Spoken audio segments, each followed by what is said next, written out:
नमस्कार बच्चों, आज कक्षा 9 के विज्ञान का तीसरा अध्याय परमाणु एवं एटम्स एंड मॉलिक्यूल्स का अध्ययन करेंगे। यह अध्याय परीक्षा के लिए बेहद जरूरी है। इसमें हम परमाणु, अणु, परमाणु द्रव्यमान, मोल की अवधारणा और रासायनिक सूत्र सीखेंगे। तो आइए अध्याय को शुरू करते हैं। ठीक है, चैप्टर का नाम है परमाणु एवं अणु। ठीक है, हेडिंग देते चलेंगे तो लिख लेंगे परमाणु एवं अणु, एटम्स एंड मॉलिक्यूल्स। तो सबसे पहले हम स्टार्ट करते हैं कि द्रव्यमान संरक्षण का नियम क्या है। क्या जी? द्रव्यमान संरक्षण का नियम, law of conservation of mass. Law of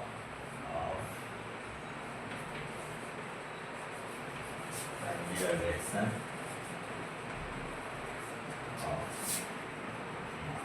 द्रव्यमान संरक्षण का नियम। ठीक है, देखो यह नियम फ्रांसीसी वैज्ञानिक, कौन दिया था? यह नियम फ्रांसीसी वैज्ञानिक एंटोनी लेवोजियर नामक वैज्ञानिक ने दिया था। यह नाम फ्रांसीसी वैज्ञानिक एंटोनी लेवोजियर ने दिया था। तो इसमें बताया था, इस नियम में कहा गया है कि किसी भी रासायनिक अभिक्रिया में अभिकारकों का कुल द्रव्यमान और उत्पादों का कुल द्रव्यमान बराबर होता है, समान होता है। अभिकारक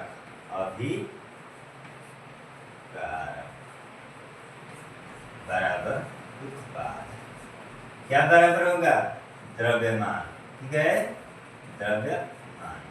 अभिकारक का द्रव्यमान उत्पाद के द्रव्यमान के बराबर होता है। अर्थात द्रव्यमान न तो बनाया जा सकता है और न ही नष्ट किया जा सकता है।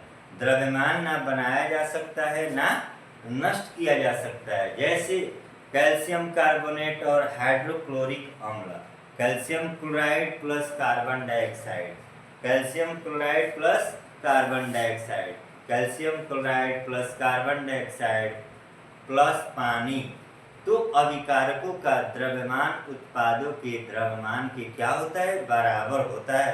इसमें ना घटेगा ना बढ़ेगा, है ना।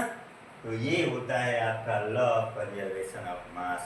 मतलब जो अभिकारक होते हैं, अभिकारक का द्रव्यमान उत्पाद के द्रव्यमान के बराबर होता है। क्लियर हो गया? अब देखो, अब दूसरा नियम कहता है स्थिर अनुपात का नियम। स्थिर अनुपात का नियम, लॉ ऑफ कांस्टेंट प्रोपोर्शन। स्थिर अनुपात का, स्थिर अनुपात का नियम क्या कहता है जी? यह नियम कहता है कि लिखोगे लॉ ऑफ कांस्टेंट प्रोपोर्शन भी कहते हैं। लॉ ऑफ कांस्टेंट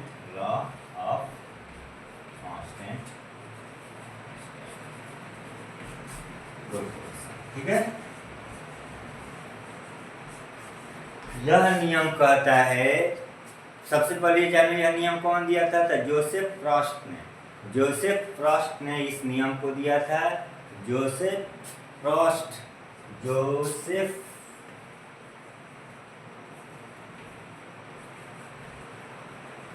फ्रॉस्ट नामक साइंटिस्ट ने यह नियम दिया था। इस नियम में कहा गया है किसी भी शुद्ध यौगिक में उसके घटक तत्व सदैव द्रव्यमान के एक निश्चित अनुपात में होते हैं, चाहे यौगिक किसी भी विधि से बनाया गया हो। ठीक है, जैसे पानी है, H2 में हाइड्रोजन और ऑक्सीजन का अनुपात सदैव 1:8 द्रव्यमान में रहता है। चाहे पानी नदी का हो, समुद्र का हो या प्रयोगशाला का हो, आरओ का हो, चाहे जैसा भी पानी हो, उससे मतलब नहीं है। लेकिन पानी का सूत्र हमेशा H2O ही होगा और इसका द्रव्यमान का रेशियो 1:8 होगा। क्लियर? अब देखो, ये दूसरा नियम हो गया लॉ ऑफ कांस्टेंट प्रोपोर्शन।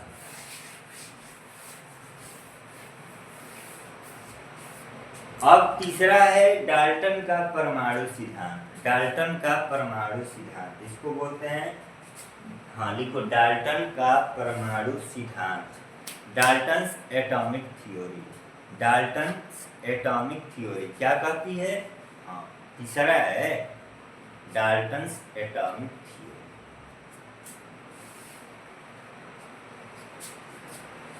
लिख दो है, लिख लो आप, डाल्टन्स एटॉमिक। क्लियर? चलो आगे। तो जॉन डाल्टन ने 1808 में परमाणु सिद्धांत प्रस्तुत किया था। जॉन डाल्टन ने 1808 में परमाणु सिद्धांत प्रस्तुत किया था। इनके सिद्धांत प्रस्तुत करने के कुछ मुख्य बिंदु थे। तो उनका मुख्य बिंदु क्या क्या था? तो सभी पदार्थ अत्यंत सूक्ष्म कणों से मिलकर बने होते हैं। सभी पदार्थ क्या होते हैं? अत्यंत सूक्ष्म कणों से बने होते हैं और उसी सूक्ष्म कण को परमाणु कहते हैं। सभी पदार्थ अत्यंत सूक्ष्म कणों से मिलकर बने होते हैं और उसी पदार्थ को, उसी कण को परमाणु कहते हैं। और परमाणु अविभाज्य होते हैं, उन्हें और तोड़ा नहीं जा सकता। इन्हें ना तो बनाया जा सकता है और ना ही नष्ट किया जा सकता है।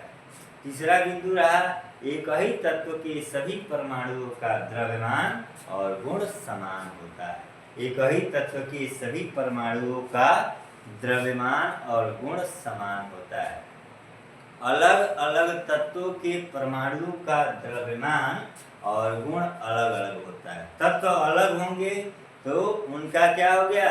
उनके परमाणुओं का द्रव्यमान और गुण भी अलग हो जाएगा।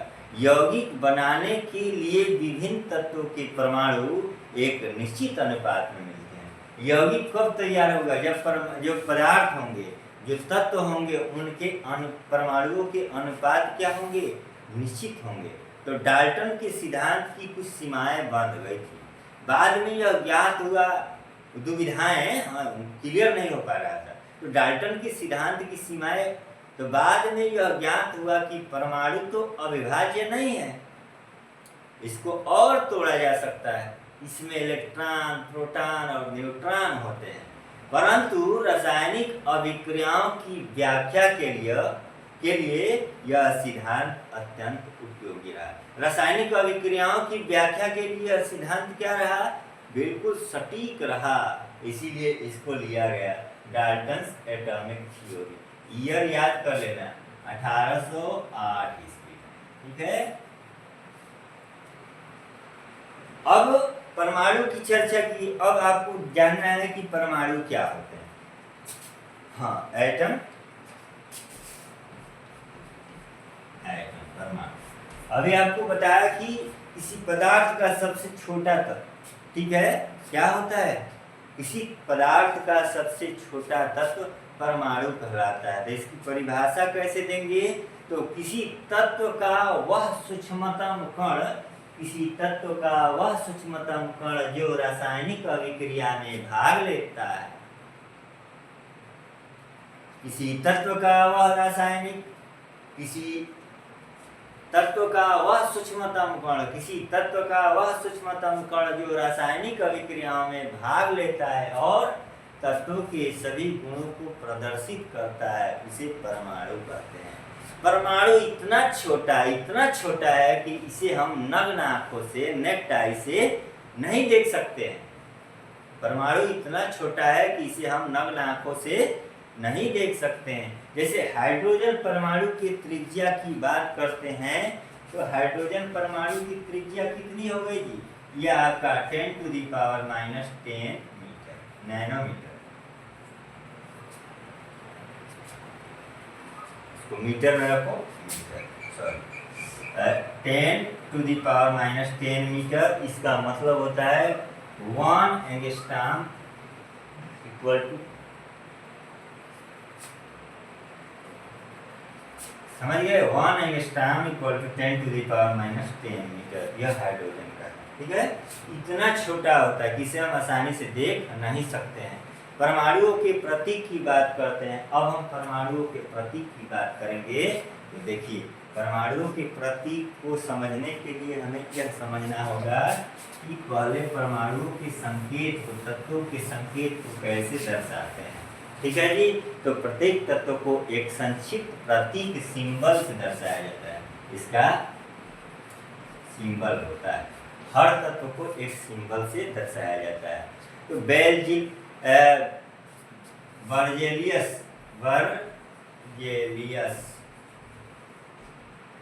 बर्जेलियस ने तत्वों के नाम के पहले एक या दो अक्षर प्रतीक के रूप में दिए। बर्जेलियस नामक वैज्ञानिक ने कहा कि किसी तत्व की पहचान के लिए तत्व का पहला अक्षर या दूसरा अक्षर एक या दो अक्षर कम से कम रहेंगे तो समझ में आ जाएगा कि वह तत्व कौन सा है। जैसे हाइड्रोजन के लिए H दे दिया, ऑक्सीजन के लिए O दे दिया, कार्बन के लिए C दे दिया, नाइट्रोजन के लिए N, है ना। अब नाइट्रोजन, सोडियम के लिए Na दे दिया, है ना। अब उसके बाद पोटेशियम के लिए कहा K, पोटेशियम K हो गया। हाँ, पोटेशियम ये साइंटिफिक नेम रखा गया। लोहा, आयरन के लिए Fe कर दिया। तांबा के लिए कॉपर Cu,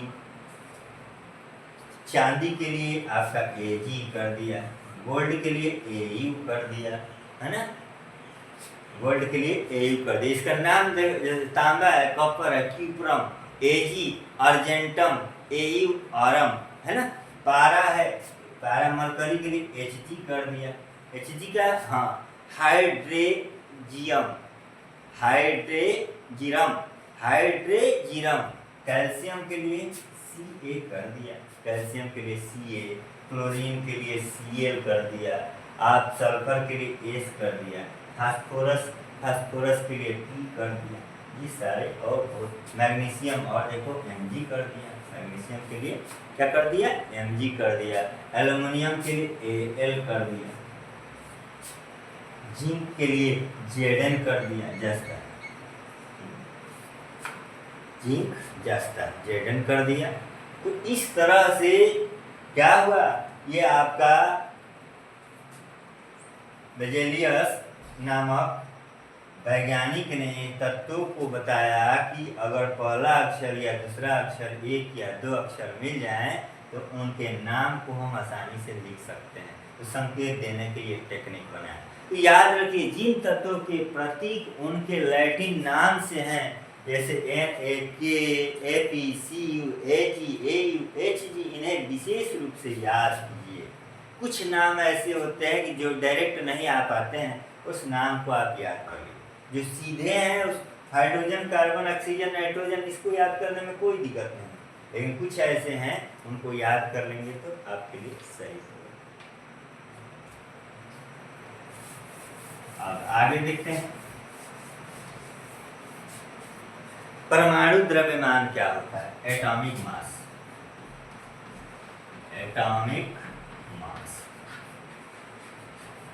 परमाणु द्रव्यमान की चर्चा किए थे भैया, तो देख लो एटॉमिक मास क्या होता है। एटॉमिक मास क्या होता है, हाँ लिखो हेडिंग में, क्या देना है, एटॉमिक मास।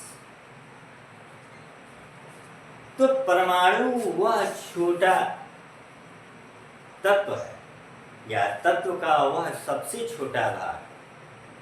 परमाणु बहुत छोटा है, हाँ जी बहुत छोटा है, एकदम छोटा होता है, चींटी से भी छोटा होता है। तो परमाणु बहुत छोटे होते हैं, इनका इसलिए इनका द्रव्यमान ग्राम में नापना कठिन है। ग्राम नहीं है कि 100 ग्राम चीनी दे दो, 50 ग्राम चीनी दे दो, नहीं, बहुत छोटा होता है। तो परमाणु द्रव्यमान की इकाई क्या होती है, AMU, या इसको U से भी हम, ठीक है। तो कार्बन C12 परमाणु के द्रव्यमान के 1/12 भाग को परमाणु द्रव्यमान इकाई कहते हैं। C12 है, इसका 112 मैंने 12वां भाग जो होगा वो आपका उसका 1 यूनिट होता है। तो 1 यूनिट इक्वल टू कितना हो जाएगा, 1.66 इंटू 10⁻, कितना बोलो तो, -27 kg, -27 kg। क्लियर? हाँ, याद रखना, U या AMU। अब hydrogen 1U, carbon C 12U और nitrogen 14U, oxygen 16U, sodium 23U, magnesium 2 होगा, 2 होगा कि 24 होगा, 24। एल्युमिनियम कितना हो जाएगा, 27। सल्फर 32, सल्फर 32, सल्फर बोलो, अरे 32, 3 पे 2। क्लियर? क्लोरीन 35.5U, पोटेशियम कितना, 39U। इसको एक चार्ट बनाना होगा, ऐसे काम नहीं चलेगा। हाँ, कैल्शियम 40U, लोहा आयरन 56U। Fe का कितना होता है, Fe का लोहे का 56U। क्लियर? अब देखो तांबा Cu कॉपर का कितना हो जाएगा, 63 पॉइंट समथिंग U। समथिंग में कुछ भी, 0.1235, चलो खुश हो, 5, चलो 63.5 हो गया। अब जस्ता जिंक का कितना हो जाएगा, 65U। चांदी का 108, 108U। सोना 197U। यू यूनिट में यू याद रख लेना, ठीक है? इन परमाणु द्रव्यमानों को याद कैसे करना है, याद करना तो जरूरी है, पूछ देगा, याद कर लेना चार्ट बना के, ठीक है? इन परमाणु द्रव्यमानों को जरूर याद करो, क्योंकि परीक्षा में हाँ दुक्का उक्का लगाने वाला काम नहीं है, सटीक नॉलेज होगा तो अच्छा नंबर आएगा। दुक्का अंदाजे पर ना, दुक्का से काम नहीं चलेगा, ठीक है? अब आओ अणु की बात करते हैं। अणु समझ में आ रही बात?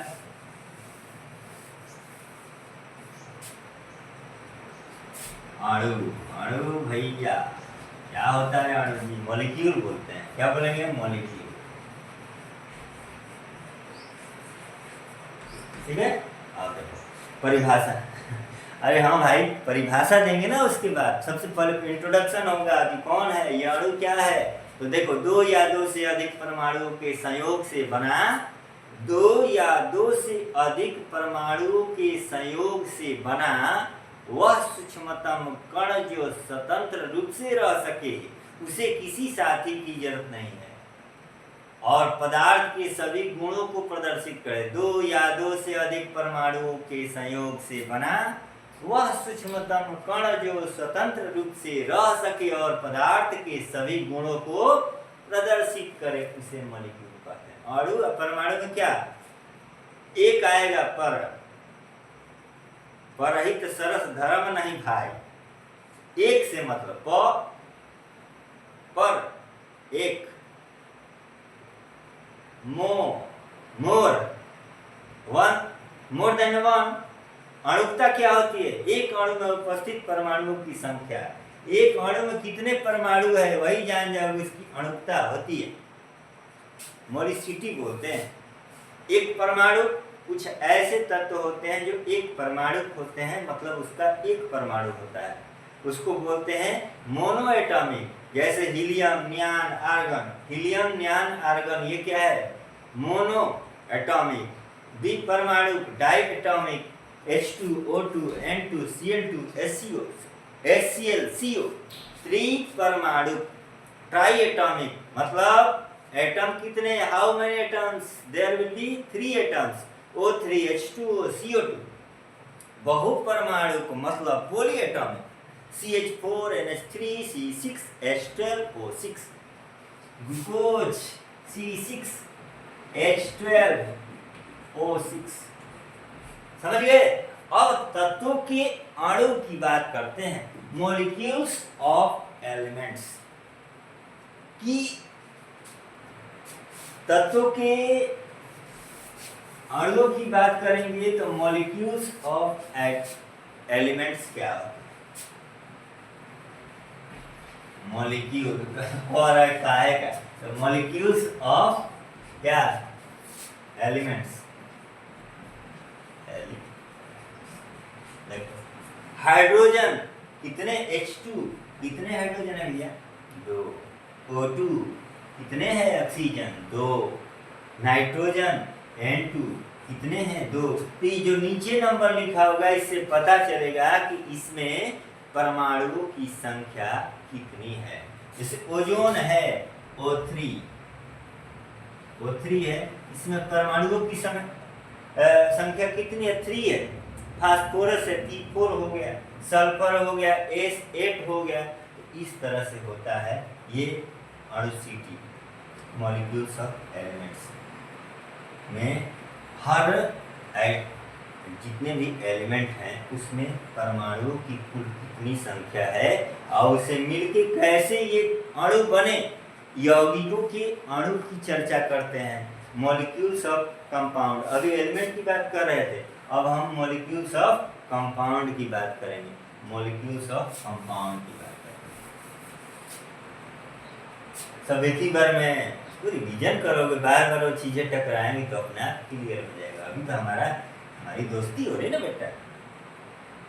कंपाउंड की अभी एटम्स एलिमेंट्स की बात करें और COMPOU कंपाउंड की बात करते हैं, ठीक है। तो देखो पानी है, पानी का H2O, अमोनिया NH3, हाइड्रोक्लोरिक अम्ल HCl, हाइड्रोक्लोरिक अम्ल HCl, carbon dioxide CO2, carbon dioxide CO2। ये मीथेन गैस जानते हो, मार्सी गैस आगे पढ़ाएंगे। CH4, ग्लूकोज अभी बताया था C6H12O6। ये सब क्या है मॉलिक्यूल्स ऑफ कंपाउंड्स, ये कंपाउंड्स के मॉलिक्यूल्स होते हैं, ठीक है। तो मॉलिक्यूल हो या कुछ भी हो, हर जगह क्या है आपका ये आप एटम आ रहा है ना, तो आपको ये समझना है कि कैसे निकालेंगे कि इसमें कुल कितना, एक मॉलिक्यूल में कुल कितना एटम है। अब उस तरह से हम आयन की चर्चा करते हैं। आयन, हाँ एक बोल रहा था कि एक बात बताऊं, मैंने बताओ तो कहा कि सुनोगे, मैं सुनाओ, तो क्रिस वाला गाना सुनाऊं क्या, कुछ भी। तो परिभाषा देखो, वे परमाणु या परमाणुओं के समूह पूरा रामायण खत्म हो गया। आपको आ रहा है कि किस चीज के बारे में पढ़ेंगे सर? अरे भाई आवेश के बारे में पढ़ेंगे, आवेश आयन, ठीक है। आवेश आयन गए बेटा, आयंस की चर्चा करेंगे। देखो वे परमाणु या परमाणुओं के समूह जिन पर विद्युत आवेश होता है उन्हें आयन कहते हैं। परमाणु होगा या परमाणुओं का समूह होगा, उस पे क्या होगा, विद्युत आवेश होगा। जहां विद्युत आवेश होगा वह क्या है, आयन है। आयन मुख्य रूप से दो तरह के होते हैं, एक धनायन और एक ऋणायन। बड़े क्लास में अगले क्लास में जाओगे इसके बारे में डिटेल से पढ़ाया जाएगा, ठीक है। तो जब परमाणु इलेक्ट्रॉन खोता है तो धनायन, धनावेश, जैसे Na+ हो गया,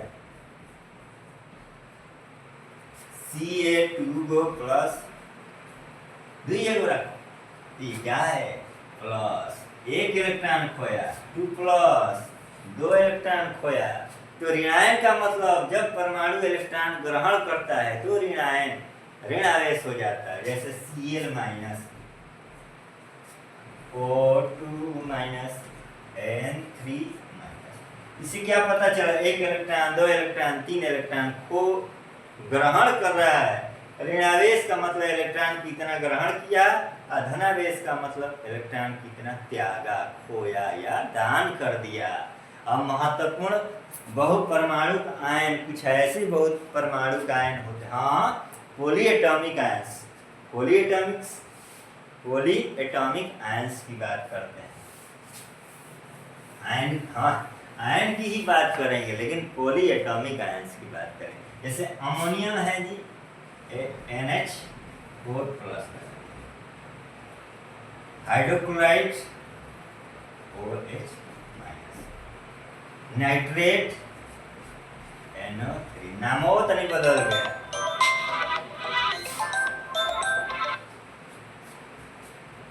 NO3 हो गया, ये कार्बोनेट CO3 2,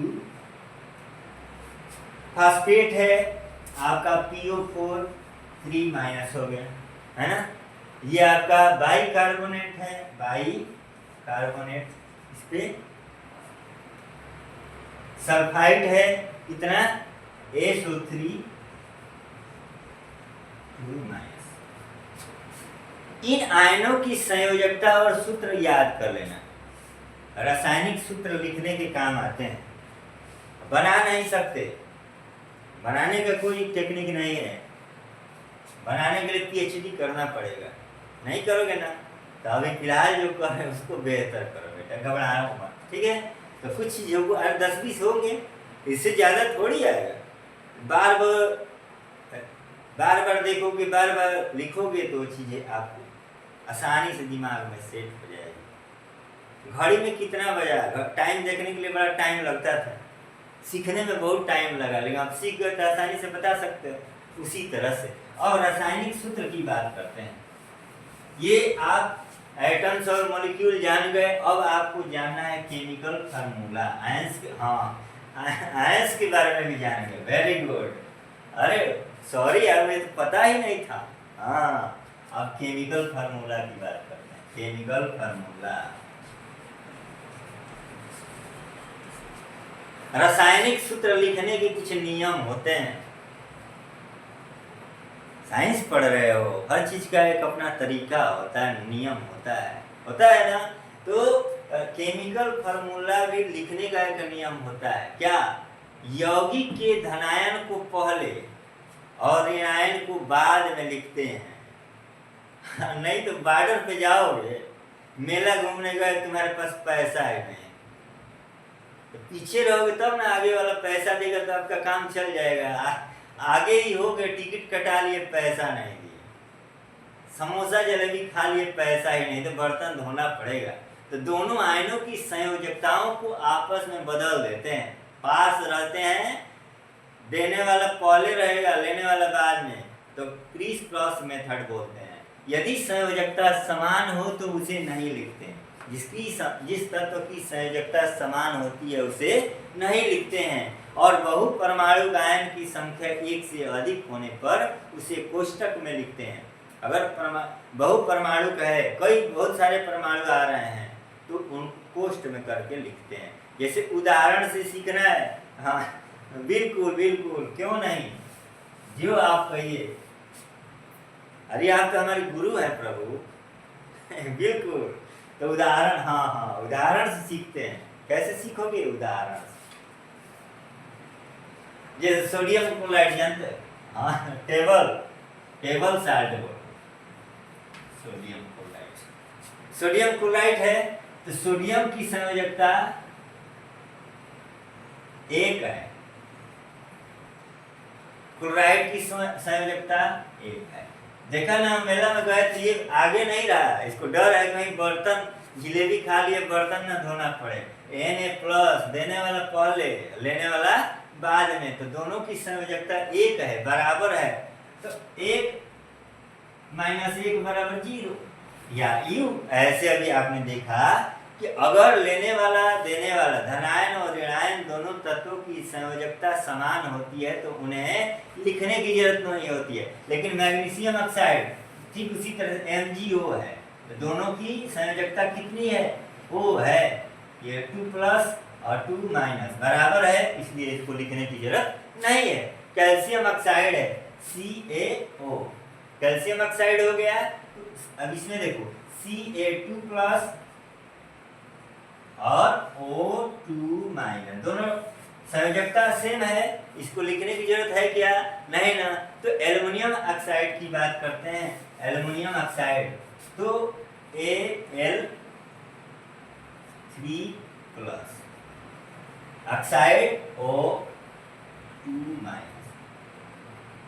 तो यहाँ आपका बना क्रिस क्रॉस Al2O3, ये 2 गया इधर और 3 गया इधर, इसे ही बोलते हैं क्रिस क्रॉस।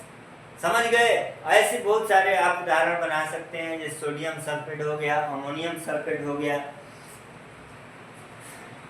हार्मोनियम सब यही देख लेना, जो अधिक होगा ना कोष्टक में उसके क्रॉस में दूसरे वाले की तरफ लिख देना।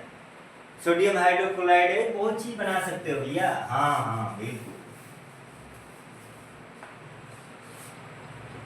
एक ही चैप्टर में किया जा सकता है, लंबा हो जाएगा लेकिन कोई फायदा नहीं। बस ये समझो कि इसकी प्रैक्टिस थोड़ी कर लेनी होगी बनाने की।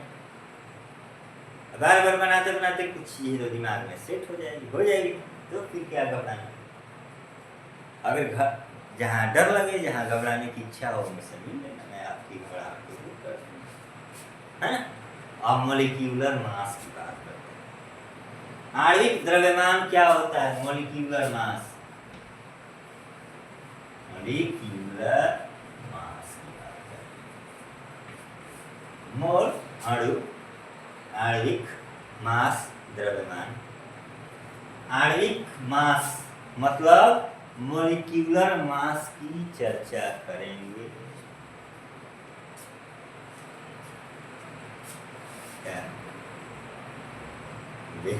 डेफिनेशन, हाँ डेफिनेशन, परिभाषा। तो किसी अणु का आणविक द्रव्यमान, उसमें उपस्थित सभी परमाणु, किसी अणु का आणविक द्रव्यमान उसमें उपस्थित सभी परमाणुओं के परमाणु द्रव्यमान का योग होता है। आणविक द्रव्यमान क्या होगा? तो जितने परमाणु होंगे उन परमाणुओं का जो द्रव्यमान होगा उन्हीं का योग हो जाएगा आणविक द्रव्यमान, अलग से नहीं आएगा। अणुओं के द्रव्यमान को जोड़ दिया जाएगा तो पता चल जाएगा इसका आणविक द्रव्यमान कितना है। क्या परमाणु को जोड़ा गया तो उसे पता चल गया इसका आणविक द्रव्यमान क्या। तो परमाणु क्या? परमाणु का द्रव्यमान। तो पानी जैसे H2O का आणविक द्रव्यमान निकालना हो तो कैसे निकालोगे? H2O का H2O, तो 2 into 1 plus 1 into 6 क्या? 2 plus 16 कितना हो जाएगा? 18। CO2 का आणविक द्रव्यमान निकालना है, CO2 का निकालो बेटा। देखो C कितना है? 1 है, इसका 12 plus 2 into 16 सॉल्व करो तो 12 हो गया प्लस 16 टू जा 32 कितना हो जाएगा आपका 44U। ऐसे बहुत सारे बना सकते हो। H2SO4 सल्फ्यूरिक अम्ल का, हाँ देखना है देख लो। H2SO4 सबका क्या निकाले? आणविक द्रव्यमान। तो 2 into 1 plus 1 into 32 plus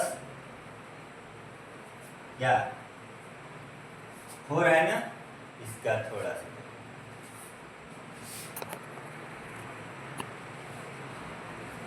4 into 16। अब इसको सॉल्व करो। 2 प्लस आपका ये 32 हो गया, आप प्लस में 40, हाँ 16 4 जा 64। तो टोटल कितना आ गया आपका? तो टोटल आपका आ गया 98U। इसी तरह से सोडियम क्लोराइड का भी बना सकते हो। सोडियम क्लोराइड का बनाऊं? सोडियम क्लोराइड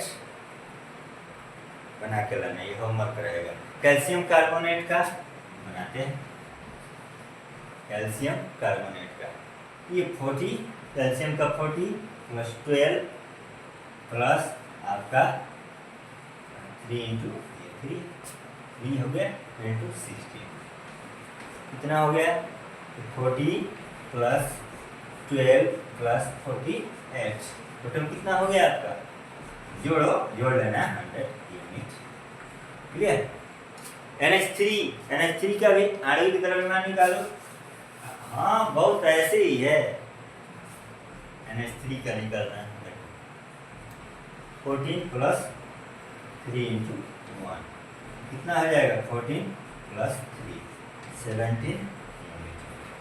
बनाते रहना इसको।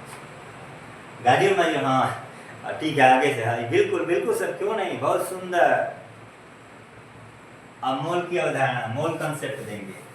अब क्या देखना है? मोल कंसेप्ट। ठीक है भैया, मोल कंसेप्ट क्या होते हैं? मोल कंसेप्ट अवधारणा ना हाइपोथेसिस परिकल्पना होती है। यहाँ अवधारणा, मोल कंसेप्ट, विचारधारा। दोस्तों, मोल की अवधारणा रसायन विज्ञान की सबसे महत्वपूर्ण अवधारणाओं से एक है। हाँ, आयुष मोल की अवधारणा रासायनिक विज्ञान की सबसे महत्वपूर्ण अवधारणाओं में से एक है। मोल क्या? किसी पदार्थ का एक मोल क्या होता है? तो किसी पदार्थ का एक मोल उसकी वह मात्रा है, एक मोल उसकी वह मात्रा है जिसमें 6.022 × 10⁻23 कण इसके परमाणु के हों, आयन या अणु हो, तीनों हो सकते हैं, अणु, परमाणु या आयन। यह संख्या कौन संख्या कहलाती? Avogadro number. एवोगैड्रो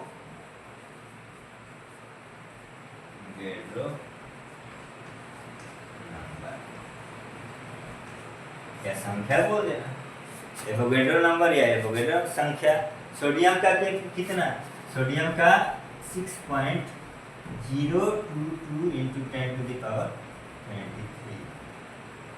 10⁻23। अब मोल मास जानना है। मोल मास क्या होता है? मोल मास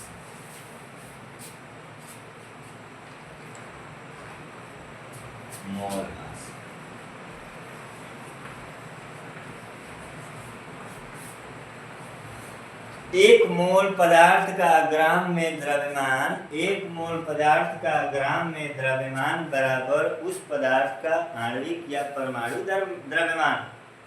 मोल पदार्थ का ग्राम में द्रव्यमान देख लेंगे। एक मोल पदार्थ का ग्राम में द्रव्यमान बराबर उस पदार्थ का आणविक या परमाणु द्रव्यमान।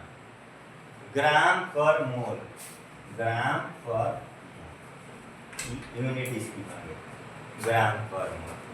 1 मोल H2O = 18 ग्राम। 1 मोल कार्बन डाइऑक्साइड = 44 ग्राम। 1 मोल आयरन = 56 ग्राम। 1 मोल सोडियम क्लोराइड 58.5 ग्राम।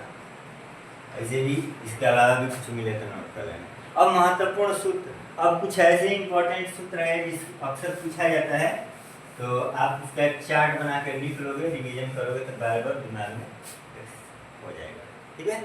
अब मोलों की संख्या बराबर दिया गया द्रव्यमान, मोलों की संख्या, नंबर ऑफ मोल्स, मोल संख्या बराबर द्रव्यमान कैसा दिया हुआ द्रव्यमान ग्राम में भाग कर देंगे किससे? मोल द्रव्यमान, मोल द्रव्यमान, मोल मास, ग्राम और मोल। कणों की संख्या बराबर मोलों की संख्या गुणे एवोगैड्रो नंबर। कणों की संख्या बराबर मोलों की संख्या गुणे Avogadro number. n × Avogadro number कितना है? 6.022 × 10⁻23। ये कितना ग्राम? नंबर है, नंबर है, ग्राम में नहीं, नंबर है, केवल नंबर लिखो। n × ये नंबर बता रहे। क्लियर? एक बहुत प्यारा सा एग्जाम्पल देखते हैं।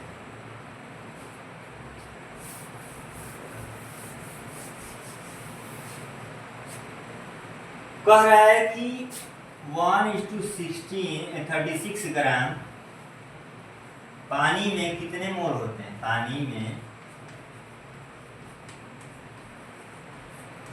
कितने मोल होते हैं? मोल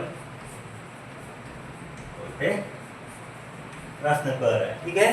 तो हल तो n इक्वल टू कितना है 36/18 इक्वल टू क्या हो जाएगा 2 मोल पर ग्राम। अब कह रहा है कि 2 मोल पानी में कितना अणु होता है, 2 मोल पानी में कितना अणु होगा, उसको भी बनाने के लिए क्या करना होगा, n इक्वल टू 2 इंटू 2.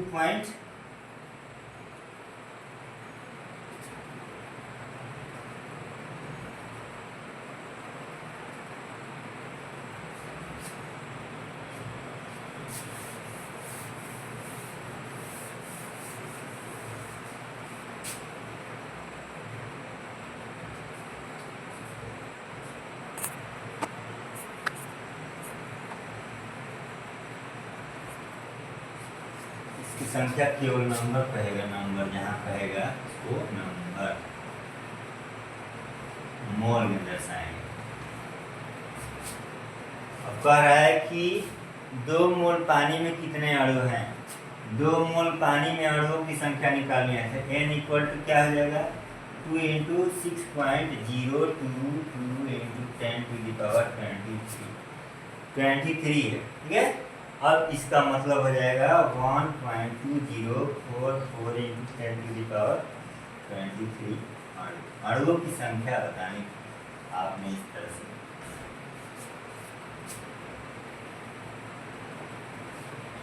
ऐसी बहुत सारे एग्जाम्पल्स हैं, उसका PDF मिलेगा तो उसमें आप क्लियर कर लें।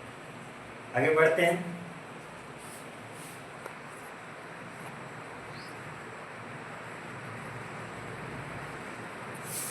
तो मेन चीजें हमने आपको बताई। तो द्रव्यमान संरक्षण का नियम क्या होता है, लेबोजियर नामक वैज्ञानिक ने द्रव्यमान संरक्षण का नियम दिया। उन्होंने कहा रासायनिक अभिक्रिया में कुल द्रव्यमान अपरिवर्तित होता है। रासायनिक अभिक्रिया में कुल द्रव्यमान अपरिवर्तित होता है। स्थिर अनुपात का नियम था, प्रोस्ट नामक वैज्ञानिक ने दिया। कहा कि यौगिक में तत्व हमेशा निश्चित द्रव्यमान अनुपात में होते हैं। यौगिक में तत्व हमेशा निश्चित द्रव्यमान अनुपात में होते हैं। डाल्टन का परमाणु सिद्धांत आया, उन्होंने बताया कि परमाणु अविभाज्य होता है, सबसे सूक्ष्मतम कण उसमें भाग लेते हैं, लेकिन बाद में चल के उसको तोड़ा गया। लेकिन परमाणु संरचना के हिसाब से वो सही था, इसलिए उसको रखा गया। परमाणु क्या होता है, तो तत्व का वह सूक्ष्मतम कण। प्रतीक और परमाणु द्रव्यमान याद करने की बात, तो परमाणु क्या है, तत्व का सबसे छोटा कण। प्रतीक समझे हमने, परमाणु द्रव्यमान कैसे निकालते हैं उसकी परिभाषा देखिए। 2 या 2 से अधिक परमाणुओं का संयोग देखा। अणुकता देखी, धनायन क्या होते हैं, ऋणायन क्या होते हैं, बहुपरमाणु आयन क्या होते हैं। रासायनिक सूत्र क्रिस क्रॉस मेथड जाना। आणविक द्रव्यमान सभी परमाणु द्रव्यमानों का योग ही आणविक द्रव्यमान होता है। इन सब चीजों के बारे में हमने चर्चा की। 9वां पॉइंट हमने देखा, मोल क्या होते हैं, तो 6.022 इंटू 10⁻23 कण, इसको n इक्वल टू मोल पर, ये नंबर है, n क्या है, नंबर शो करता है, इसको एवोगैड्रो नंबर भी कहते हैं। तो अगली बार हम अध्याय 4 परमाणु की संरचना पढ़ेंगे। जो चीजें छूट गई है उसको उसमें कवर करने की कोशिश करेंगे। इसमें कुछ न्यूमेरिकल्स हैं, कुछ फॉर्मुलेशंस हैं, उसका अलग से PDF दे दिया जाएगा। या अगर आप लोग डेली आओ तो हम उसको एक साथ लिख के ही बता देंगे, समझा भी देंगे, ठीक है। वीडियो अच्छी लगी हो तुम मत बोल, वीडियो अच्छी लगी हो तो लाइक शेयर और सब्सक्राइब जरूर करें। तब तक के लिए धन्यवाद।